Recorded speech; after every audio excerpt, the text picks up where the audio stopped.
The sun hit the marble steps of the Monarch Grand in Savannah like it was trying to burn away anything out of place. I adjusted my tie and stepped into the main hall, the click of polished shoes echoing against crystal and gold. It smelled like money floral arrangements imported from Europe champagne that hadn't touched a shelf. My brother Colton always did know how to throw a performance. A hostess in a black dress checked my invitation and smiled tightly. Table 17, Mr. Delaney, just past the fountain. Table 17. Not near the family table, not close to the stage, just close enough to say I was invited and far enough to make clear I didn't belong. I thanked her and made my way through a sea of sequins and designer suits. Conversations stopped as I passed. Some recognized my face. Others didn't. One woman leaned toward her friend and whispered, "That's the older Delaney, right? The one in the military." The friend frowned. Such a shame. With that mind, he could have done so much more. I smiled politely and kept walking. The chair at my table wobbled as I pulled it out. My view of the stage was half blocked by a floral pillar. I sat quietly while the others, stockbrokers, one tech consultant, a man who sold private jets, chatted about investments and real estate portfolios. No one asked me a question, not even my name.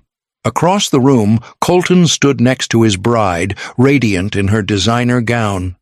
He looked happy, confident, exactly the man our father had hoped one of his sons would become. I remembered Colton at 11 standing on the edge of our backyard pool, daring me to race him to the deep end. "Loser cleans the gutters," he'd yelled. I let him win. He never knew. He'd been the one with the loud laugh, the easy charm, the natural way with numbers. I'd been quieter, more intense. He learned to perform for our father. I learned to stay out of the spotlight. And yet, even when I stepped entirely out of his world, left the company track, walked into West Point, and never looked back, they still kept watching me like I'd abandoned something sacred. But they don't know what I've done, what I carry, what I've built, not with handshakes and stock options, but with silence code and responsibility no one in this room could imagine. I reached into my jacket and touched the edge of my West Point ring. Just a gesture, just a memory. I wasn't here to compete. I was here because I'd promised Mom I wouldn't miss it, not even if no one noticed when I walked in. The clinking of silverware against glass signaled the start of the speeches. I set down my water, folded my hands, and watched as my father stood beneath the towering chandelier, champagne flute raised commanding the room without trying. Graham Delaney had always owned whatever space he entered. Tonight, he said, voice smooth, "We celebrate a man who's not only taken the Delaney name to new heights, but has also proven that legacy, when earned, is the greatest currency of all." The crowd chuckled, murmured approval. He turned toward Colton and his bride. "Colton, your vision, your discipline, your leadership, you've made this family proud. You're not just our future, you're our present." Applause erupted around me.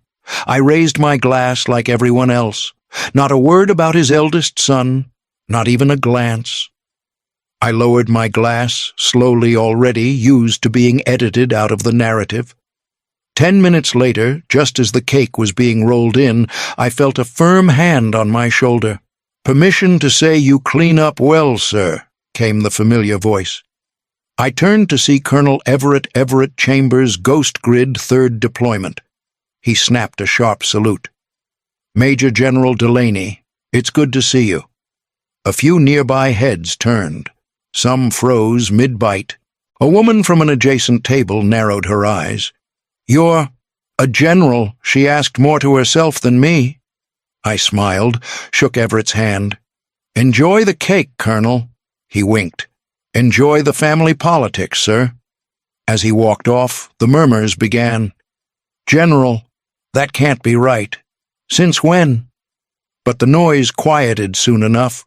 People had to choose between asking questions or maintaining appearances.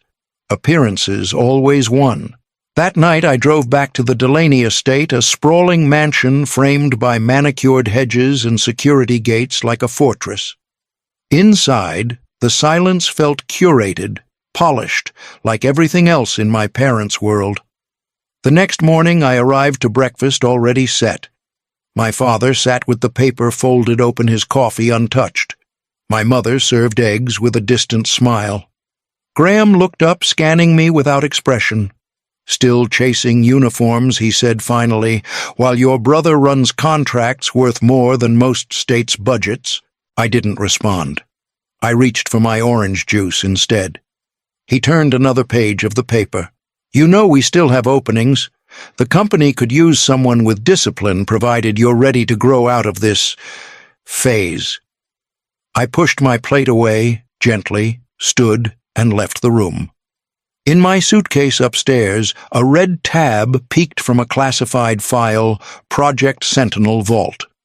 I opened it on the desk, flipped to the summary, and underlined one phrase in black ink: primary contractor applicant, Delaney Tech Systems. I was 18 when I told my father I wouldn't be joining Delaney Tech. We were standing in his office, real mahogany floor-to-ceiling windows, the skyline framed behind him like a crown. He didn't look up from his ledger until I finished the sentence. "I've accepted my appointment to West Point," I said. My voice didn't waver, but my fingers dug into my palms. He blinked once, then closed the book with slow precision. "That's not duty, Noah. That's running away from it." I didn't answer. I knew he wouldn't hear it anyway.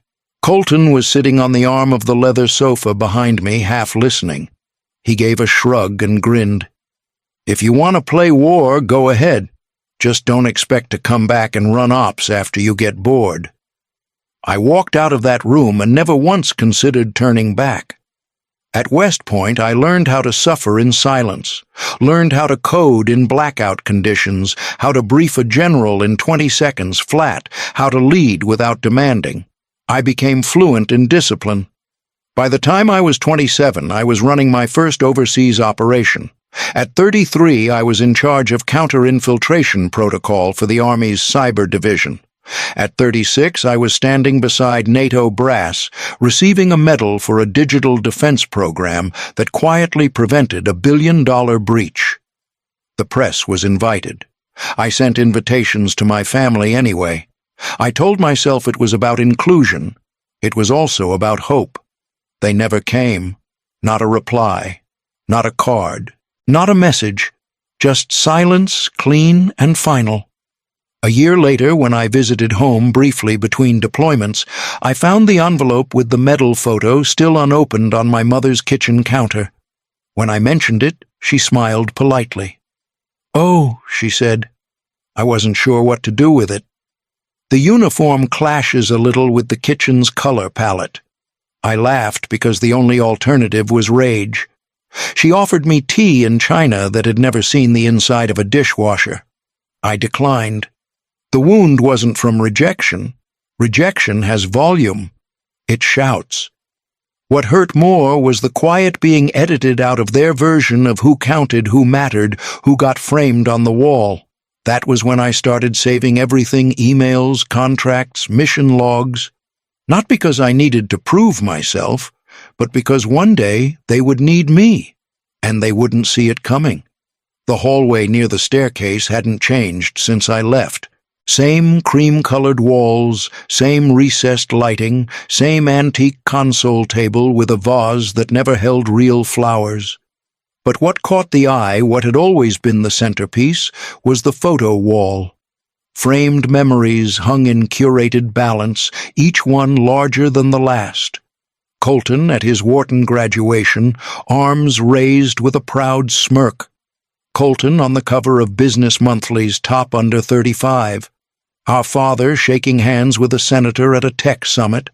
A gold-trimmed copy of Graham's Forbes feature the architect of modern systems. I scanned it slowly, frame after frame, not one with my name on it. At the far corner, partially obscured by an indoor fern, I saw a smaller frame. It was crooked, the glass slightly fogged. A photo of Colton and me as boys, standing barefoot on the back porch, popsicle stains on our shirts. I was maybe 10, Colton 6. My arm draped over his shoulders like I could shield him from anything. It was the only picture I existed in. I thought of the email I sent them 3 years ago, the one with the photo of me receiving the NATO medal. I'd stood in full uniform, saluted by 2 foreign generals, the American flag just over my shoulder. I'd attached it with a note. "Thought you might want this for the house." I never got a reply. That night, the Delaney's hosted a dinner party. Friends of the family, lawyers, financiers, old colleagues. I kept to the edge of the room, glass of water in hand. I heard someone laugh near the wine bar.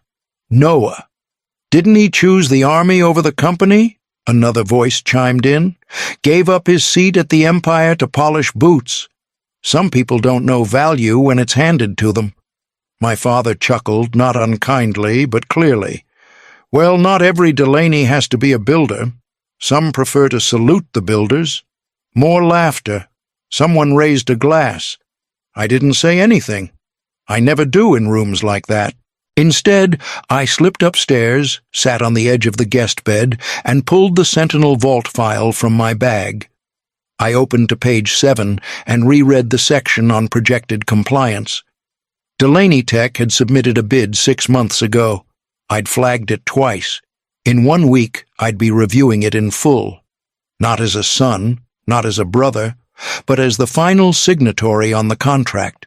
And this time, I wouldn't be standing in the shadows. The glass tower stood sharp against the morning sky, all polished steel and ego.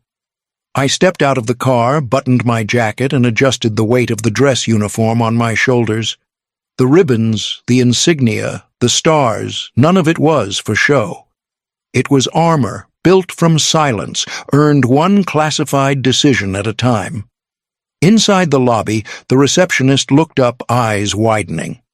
Major General Delaney the Fen nodded. She stood quickly. "Right this way, sir." I followed her past glass partitions and curated art toward the private elevator. The badge clipped to my chest unlocked a door the people inside still assumed I had no business walking through. When I entered the boardroom, the conversation paused like a dropped call. Colton sat at the far end, scrolling on a tablet, his tie a shade too bold. Graham stood in front of a whiteboard mid-sentence, gesturing toward a projected graph. The chairman, Elliot Marks, turned toward me with a practiced smile and stepped to the center. "Ladies and gentlemen," he said, clearing his throat. "We're joined today by the Department of Defense liaison for Project Sentinel Vault." His voice rose slightly. "Please welcome Major General Noah Delaney, Director of Cyber Strategy and Systems Oversight, U.S. Army Cyber Command." The room went still. Graham's face didn't move, but his hand dropped to his side. Colton looked up and blinked like he hadn't fully processed the name. Then he looked again. "Noah," he muttered. I gave a slight nod, then placed my folder on the table. "Thank you, Chairman Marks," I said. "My role here is not to critique business models or ROI forecasts. My concern is national security infrastructure. What this project becomes or fails to become affects global defense posture. We are not here to talk about potential. We are here to assess readiness." Colton stared. My father's jaw flexed once, then set tight. I didn't acknowledge their faces. I addressed the table. "I've reviewed the preliminary filings, but I will need to go deeper today. Code-base samples, threat analysis, expenditure records. And I will ask questions that aren't meant to flatter." No one moved. Someone shifted in their seat. Pages were shuffled. The silence that followed wasn't uncomfortable, it was clarifying. The man they once dismissed had walked into their stronghold not with vengeance, but with command. And I hadn't raised my voice once. I flipped open the folder and looked straight at the financial column flagged in red. I turned the page and tapped a single line with the tip of my pen. Line item 4C Auxiliary Research Singapore Division. 52 million allocated. No deliverables submitted, no documented benchmarks. Can someone walk me through this? Colton leaned forward, eyes narrowing, fingers fumbling with the corner of his tablet. That's part of our long-term R&D strategy, he said. It's meant to explore alternative data routing models. I waited. He didn't elaborate. Exploration is not justification, I said, voice steady, especially not at this scale. One of the executives, Levison, I remembered his name, cleared his throat. We had a team overseas compiling analytics. I believe we submitted preliminary notes. I nodded. I reviewed those. 8 pages. None mention Project Sentinel Vault. And there's no evidence of applied cybersecurity modeling. Nothing connects it to defense-grade architecture. Colton shifted in his seat now, visibly sweating. Graham watched, arms crossed, saying nothing. This contract, I continued, is not a casual partnership. It's a matter of national readiness, which means misaligned figures, especially in the tens of millions, don't raise eyebrows. They raise red flags. Colton's voice was quieter now. It's not intentional, Noah. We didn't hide anything. We just didn't have everything lined up. I closed the folder. That's not the standard we operate on. Graham finally spoke, stepping in like it was still his boardroom. We'll clean it up, he said briskly. We'll get the numbers straight. Give us a few days. I turned to him, expression even. You have 48 hours, full breakdown, source documentation. If it's a reporting lapse, fix it. But if it's structural, the bid may be reassigned. I didn't raise my voice. I didn't flinch. But I saw the color drain slightly from my father's face. For the first time, he looked like a man who couldn't talk his way through a storm. Of course, he said, quieter now.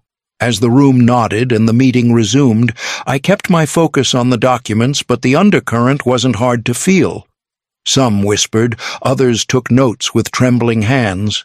And still, I said nothing personal. I didn't mention the wedding. I didn't reference the breakfast. I didn't ask why my photo wasn't on the wall. I didn't have to. The numbers were talking now. And the next conversation wouldn't happen across a dinner table. It would happen behind a closed door where titles didn't matter half as much as what came next. It was Elliot Marks who arranged the meeting. He called it a courtesy debrief, but when I entered the executive lounge, I knew it was personal. My mother was already seated on the leather couch, her hands twisted in her lap. Colton stood by the window, arms crossed, eyes fixed somewhere beyond the skyline. My father stood near the bookshelf, one hand resting on the edge of a table, like it was the only solid thing left in the room. The door closed behind me. I didn't sit. Graham was the first to speak. Noah, he said, and then paused, like the name didn't quite belong to the man in uniform. His voice came low. I didn't know. About the rank, about the work. I didn't know. You never asked, I said, not accusing, just stating a fact. He nodded, once looked down. You're right. Vivian's voice broke the silence next. I thought you were just working in a military office, filing things. I didn't understand. Her eyes glistened. I thought you were wasting time, wasting your life. Colton stepped forward slower than usual, as if unsure how to walk in his own shoes. You didn't need us, he said. Not really. But we should have seen you. We should have tried. I looked at all 3 of them, people who had shaped my childhood, who had built a home where I never quite fit. My voice was calm when it came. I didn't need validation. I just needed acknowledgement, that I chose a path, that it mattered, that it was mine. No one answered for a long time. 6 months passed before I returned to the house, not for business, just to visit. Vivian met me at the door. She hugged me like she meant it. Graham shook my hand and didn't let go for a few seconds longer than expected. Colton was there too. No suits this time, just jeans and a worn sweatshirt. We had dinner on the back patio. It felt strange, lighter. There were still gaps, but something had shifted. After the meal, I walked through the hallway toward the stairs. I stopped in front of the photo wall. The same glossy frames lined the space, but one was new. Centered between Colton's diploma and my father's magazine cover was a black frame with a white matte border. Inside it, the photograph from my NATO ceremony. Me in uniform, saluting, unsmiling, present. I stared at it for a while until I heard footsteps behind me. "Your father put that up last week," my mother said gently. "He said it was time." Dinner was slow, unhurried. No one talked about market trends or quarterly earnings. Instead, they asked about me, about the work. Graham leaned in as I explained a recent defense exercise involving infrastructure breach simulations. "Wait," he said halfway through my description. "You're saying you ran the one they wrote about in Defense Weekly?" I nodded. He let out a soft breath and shook his head. "They called it a landmark test." I had no idea. Vivian asked about the AI protocols we'd integrated into the Pentagon's firewall architecture. "Is it like the movies?" she said, smiling. "A system that thinks faster than people?" "Sometimes," I said, "but it still needs people to ask the right questions." Colton listened more than he spoke. When I mentioned a security flaw we'd uncovered in a foreign satellite network, he actually took notes on a napkin. After dessert, I stepped outside for some air. The porch lights cast soft shadows across the lawn, and for a moment it felt like being home. Not the house, but the feeling. Vivian joined me a few minutes later. She held a jacket folded over her arms. "It's chilly, General," she said with a half-smile, draping it gently over my shoulders. "Old habits." I smiled. "Thanks, Mom." She didn't say anything else. She didn't have to. The next morning I returned to D.C. The drive was quiet. No music, just the soft hum of the engine and the open road. Back at my apartment, I unpacked my uniform, carefully folding each piece with the same precision I always had. When I reached into the inner lining of the jacket, my fingers brushed something small, a folded piece of stationery. It was my mother's handwriting. "Will, I'm proud of you. Not for your title, but for your integrity. Love, Mom." I sat down and placed the note next to the medal on my desk, the same medal that had once sat unopened in her kitchen. And for the first time in years, I didn't feel like I had anything left to prove.